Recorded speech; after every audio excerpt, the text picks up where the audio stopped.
नमस्कार विद्यार्थी मित्रांनो, मी सुवर्णा मगर आपल्या सर्वांचा स्पर्धा अभ्यास या YouTube चॅनलवरती स्वागत करते। विद्यार्थी मित्रांनो, आज आहे 1 एप्रिल 2025। तर आपल्या डेली करंट अफेअर्सच्या सीरीज मधील काही महत्त्वाचे चालू घडामोडींचे घटक आज आपण अभ्यासूया।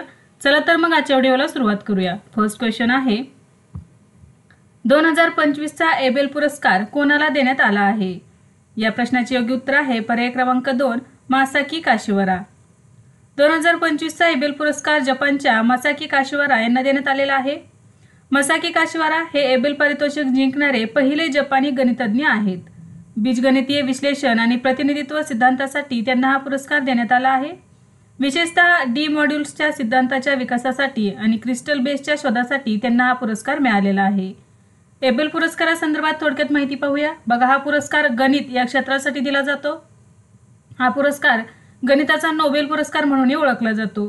नॉर्वे सरकारने 1 जानेवारी 2002 रोजी नॉर्वेजियन गणितज्ञ नील्स हेनरिक एबेल यांच्या 200व्या जयंतीनिमित्त या पुरस्काराची सुरुवात केलेली होती।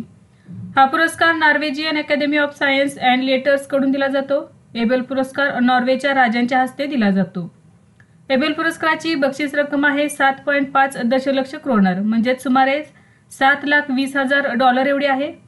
पहिला एबेल पुरस्कार 2003 मध्ये फ्रेंच गणितज्ञ जीन पिएरे सेरे यांना देण्यात आला आणि 2007 मध्ये एस.आर. श्रीनिवास वर्धन हे एबेल पुरस्कार जिंकणारे पहिले भारतीय अमेरिकन ठरलेले आहेत। तर 2025 चा एबेल पुरस्कार जपानच्या मासाकी काशिवारा यांना देण्यात आलेला आहे। नेक्स्ट आहे भारत आणि कोणत्या देशाच्या नौदलादरम्यान चेन्नई येथे इंद्र 2025 सराव आयोजित करण्यात आला होता? तर याचे योग्य उत्तर आहे पर्याय क्रमांक 3 रशिया। भारत रशिया संयुक्त नौदल सराव इंद्रची 14वी आवृत्ती 28 मार्च 2025 रोजी बंगालच्या उपसागरातील चेन्नई किनाऱ्यावर सुरू झालेली आहे। हा सराव 2 टप्प्यात आयोजित केला जाईल। हार्बर टप्पा 28 ते 30 मार्च 2025 रोजी चेन्नईमध्ये आणि सागरी टप्पा 31 मार्च ते 2 एप्रिल 2025 रोजी बंगालच्या उपसागरामध्ये। या सरावात रशियन फेडरेशनची नौदल जहाजे पेचांगा, रेजकी आणि अल्दार सेदीन झापो ही समाविष्ट झालेली आहेत किंवा समावेश घेतलेला आहे या जहाजांनी। आणि भारतीय नौदलातर्फे जहाज राणा आणि कुत्तार आणि सागरी गस्त विमान P-8I यांचा समावेश आहे। मे 2003 मध्ये भारताच्या पश्चिम किनाऱ्यावर अरबी समुद्रात इंद्रचा पहिला सराव आयोजित करण्यात आलेला होता। तर भारत रशिया संयुक्त नौदल सराव इंद्रची 14वी आवृत्ती सुरू झालेली आहे चेन्नई या ठिकाणी। नेक्स्ट आहे कॅनरा बँकेच्या कार्यकारी संचालकपदी कोणाची नियुक्ती करण्यात आली आहे? तर या प्रश्नाचे योग्य उत्तर आहे पर्याय क्रमांक 1 S.K. मुजुमदार। केंद्र सरकारने S.K. मुजुमदार यांची 24 मार्च 2025 पासून कॅनरा बँकेच्या कार्यकारी संचालकपदी नियुक्ती केली आहे। त्यांची नियुक्ती ही पुढील 3 वर्षांच्या कालावधीसाठी असणार आहे। ते जानेवारी 2000 पासून कॅनरा बँकेशी संबंधित आहेत आणि त्यांनी project finance, large corporate lending आणि इंटरनॅशनल ऑपरेशन्ससह शाखा आणि प्रशासकीय कार्यालयांमध्ये महत्त्वाच्या नेतृत्व भूमिका बजावल्या आहेत। पदोन्नतीपूर्वी मुजुमदार हे कॅनरा बँकेचे मुख्य महाव्यवस्थापक आणि गट मुख्य वित्तीय अधिकारी होते। नेक्स्ट आहे म्यानमारमध्ये झालेल्या विनाशकारी भूकंपाच्या पार्श्वभूमीवर मदत आणि बचाव कार्याला गती देण्यासाठी भारताने कोणते ऑपरेशन सुरू केले आहे? या प्रश्नाचे योग्य उत्तर आहे पर्याय क्रमांक 3 ऑपरेशन ब्रह्मा। मार्च 2025 मध्ये विनाशकारी भूकंपानंतर म्यानमारमध्ये मदत आणि बचाव कार्याला गती देण्यासाठी भारताने ऑपरेशन ब्रह्मा अंतर्गत 2 नौदल जहाजे पाठवलेली आहेत। मग 28 मार्च 2025 रोजी म्यानमार या ठिकाणी 7.7 रिश्टर स्केलचा भूकंप झालेला होता। या भूकंपामध्ये म्यानमारमध्ये जीवितहानीही झालेली आहे आणि वित्तहानीही झालेली आहे। तर यामध्ये मदत आणि बचाव कार्याला गती देण्यासाठी भारताने ऑपरेशन ब्रह्मा अंतर्गत 2 नौदल जहाजे पाठवलेली आहेत। ऑपरेशन ब्रह्मा अंतर्गत राष्ट्रीय आपत्ती प्रतिसाद दलाची टीम देखील तिथे तैनात करण्यात आलेली आहे। नेक्स्ट आहे अलीकडेच भगीरथ मोबाईल ॲप कोणी लॉन्च केले आहे? या प्रश्नाचे योग्य उत्तर आहे पर्याय क्रमांक 1 पुष्कर सिंह धामी। मार्च 2025 मध्ये उत्तराखंडचे मुख्यमंत्री पुष्कर सिंह धामी यांनी जलसंधारण अभियान 2025 दाहरा मेरा, नौला मेरा, गाव मेरा, प्रयास मेरा या थीमवर आधारित भगीरथ मोबाईल ॲप लॉन्च केलेले आहे। या ॲपद्वारे लोक त्यांच्या क्षेत्रातील धोक्यात असलेल्या जलस्रोतांबद्दल माहिती शेअर करू शकतील। नेक्स्ट आहे कोणत्या राज्यात झज्जर बछोली वन्यजीव अभयारण्य बिबट्या सफारी म्हणून विकसित केले जाईल? या प्रश्नाचे योग्य उत्तर आहे पर्याय क्रमांक 4 पंजाब। पंजाब सरकार पर्यटनाला चालना देण्यासाठी झज्जर बछोली वन्यजीव अभयारण्य बिबट्या सफारी पार्क म्हणून विकसित करणार आहे।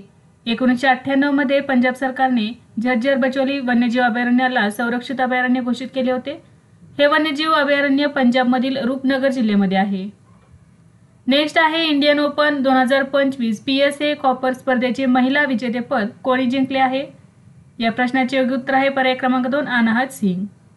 भारताची नंबर 1 महिला स्क्वॅशपटू अनाहत सिंग हिने मुंबईत आयोजित इंडियन ओपन 2025 PSA कॉपर स्पर्धेत महिला एकेरीचे विजेतेपद पटकावले आहे. 17 वर्षीय अनाहत सिंगने 2024 मध्ये 9 PSA किताब जिंकले आणि या वर्षात आतापर्यंत 2 PSA किताब जिंकलेले आहेत. अलीकडेच अनाहत सिंगने चेन्नई येथे आयोजित SRFI Indian tour PSA challenger स्पर्धा जिंकलेली आहे. याशिवाय पुरुषांचे विजेतेपद इजिप्तच्या करीमियल तोरकोनी पटकावलेले आहे. नेक्स्ट आहे नवी दिल्ली येथे आयोजित राष्ट्रीय पर्यावरण परिषद 2025 चे उद्घाटन कोणी केले? याचे योग्य उत्तर आहे पर्याय क्रमांक 2 द्रौपदी मुर्मू. राष्ट्रपती द्रौपदी मुर्मू यांनी 29 मार्च 2025 रोजी विज्ञान भवन नवी दिल्ली येथे आयोजित केलेल्या राष्ट्रीय पर्यावरण परिषदेचे उद्घाटन केले.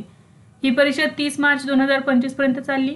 याचा काय उद्देश होता बघा? पर्यावरणीय कायद्यांच्या कायदेशीर पैलूंवर आणि त्याची योग्य अंमलबजावणी यावर लक्ष केंद्रित करणे. या परिषदेत सर्वोच्च न्यायालय, उच्च न्यायालय, जिल्हा न्यायालय आणि पर्यावरणविषयक धोरणकर्ते, भारत सरकार आणि त्यांच्या विविध मंत्रालयांनी भाग घेतला होता. नेक्स्ट आहे ATP मास्टर्स 1000 याच्या अंतिम फेरीत पोहोचणारा सर्वात वयस्कर खेळाडू कोण ठरला आहे? तर याचे योग्य उत्तर आहे पर्याय क्रमांक 1 नोवाक जोकोविच. नोवाक जोकोविचने ग्रिगोर दिमित्रोव्हचा पराभव करून मियामी ओपन टेनिस स्पर्धेच्या अंतिम फेरीत प्रवेश केलेला आहे. मियामी ओपन ही फ्लोरिडा येथे आयोजित होणारी वार्षिक टेनिस स्पर्धा आहे. ही स्पर्धा ATP टूरवरील ATP मास्टर्स 1000 इव्हेंटचा भाग आहे. नेक्स्ट आहे अलीकडेच सारथी AI चॅटबॉट कोणत्या राज्याने लॉन्च केला आहे? तर याचे योग्य उत्तर आहे पर्याय क्रमांक 1 हरियाणा. मार्च 2025 मध्ये हरियाणा सरकारने सारथी हे AI चालित चॅटबॉटचे अनावरण केले आहे. हे सरकारी कागदपत्रे आणि धोरणे जनतेपर्यंत पोहोचवण्यास सुलभ करण्यासाठी डिझाईन केले आहे. मुख्यमंत्री नायब सिंह सैनी यांनी सुरू केलेल्या या उपक्रमाचे उद्दिष्ट प्रशासकीय कार्यात कृत्रिम बुद्धिमत्ता एकत्रित करून प्रशासनाचे आधुनिकीकरण करणे हे आहे. नेक्स्ट आहे कोणत्या राज्यातील चिखली येथे 5.4 गिगावॅट सोलर सेल गिगाफॅक्टरी उत्पादन सुविधेचे उद्घाटन करण्यात आले आहे? याचे योग्य उत्तर आहे पर्याय क्रमांक 4 गुजरात. मार्च 2025 मध्ये केंद्रीय नवीन आणि नवीकरणीय ऊर्जा मंत्री प्रल्हाद जोशी यांनी गुजरातमधील चिखली येथे वारी एनर्जीच्या अत्याधुनिक 5.4 गिगावॅट सोलर सेल गिगाफॅक्टरी उत्पादन सुविधेचे उद्घाटन केले. गिगाफॅक्टरी हा एक मोठा कारखाना असतो जो इलेक्ट्रिक वाहने आणि ऊर्जा साठवण प्रणालीसाठी मोठ्या प्रमाणात बॅटरी तयार करतो. नेक्स्ट आहे केंद्रीय सुरक्षा मंत्रिमंडळ समितीने कोणत्या कंपनीकडून 156 लढाऊ प्रचंड हेलिकॉप्टर खरेदी करण्यास मंजुरी दिली आहे? तर याचे योग्य उत्तर आहे पर्याय क्रमांक 2 हिंदुस्तान एरोनॉटिक्स लिमिटेड. मार्च 2025 मध्ये पंतप्रधान नरेंद्र मोदी यांच्या अध्यक्षतेखाली झालेल्या सुरक्षा विषयक मंत्रिमंडळ समितीने हिंदुस्तान एरोनॉटिक्स लिमिटेड यांच्याकडून 62,500 कोटी रुपयांपेक्षा जास्त किमतीच्या 156 हलक्या लढाऊ हेलिकॉप्टर प्रचंड खरेदीला मंजुरी दिलेली आहे. या करारानुसार चीन आणि पाकिस्तान सीमेवर तैनात करण्यासाठी 90 हेलिकॉप्टर लष्कराला आणि 66 भारतीय हवाई दलाला देण्यात येतील. हलके लढाऊ हेलिकॉप्टर प्रचंड हे भारतातील पहिले स्वदेशी डिझाईन केलेले आणि विकसित केलेले लढाऊ हेलिकॉप्टर आहे. 5000 मीटरपेक्षा जास्त उंचीवर काम करण्याची याची क्षमता आहे. उंच भागात शत्रूचे टँक, बंकर, ड्रोन नष्ट करण्यास ते सक्षम आहे. मजबूत चिलखत संरक्षण आणि रात्री हल्ला करण्याची त्याची क्षमता आहे. हवेतून जमिनीवर आणि हवेतून हवेत मारा करणारी क्षेपणास्त्र डागण्यास देखील ते सक्षम आहे. नेक्स्ट आहे इमिग्रेशन आणि फॉरेनर्स विधेयक 2025 लोकसभेत मंजूर करण्यात आले असून त्यात देशात येणाऱ्या नागरिकांकडे वैध कागदपत्रे नसल्यास किती वर्षाची शिक्षेची तरतूद आहे? तर याचे योग्य उत्तर आहे पर्याय क्रमांक 3 7 वर्ष. मार्च 2025 मध्ये लोकसभेने इमिग्रेशन आणि परदेशी विधेयक 2025 मंजूर केले आहे. केंद्रीय गृहराज्यमंत्री नित्यानंद रॉय यांनी लोकसभेत हे विधेयक सादर केले होते. विधेयक मंजूर झाल्यानंतर भारतात प्रवेश करण्यासाठी, राहण्यासाठी किंवा बाहेर पडण्यासाठी बनावट पासपोर्ट किंवा व्हिसाचा वापर करणाऱ्या कोणालाही शिक्षा केली जाईल. देशात येणाऱ्या नागरिकाकडे वैध कागदपत्रे नसल्यास या विधेयकात 7 वर्षांपर्यंत तुरुंगवास आणि 10 लाख रुपयांपर्यंत दंडाची तरतूद आहे. या विधेयकात प्रस्तावित मुदतवाढीनंतर राहणे, व्हिसाचे उल्लंघन करणे किंवा प्रतिबंधित क्षेत्रात अतिक्रमण करणे यासाठी 3 वर्षांपर्यंत तुरुंगवास आणि 3 लाख रुपयांपर्यंत दंड होऊ शकतो.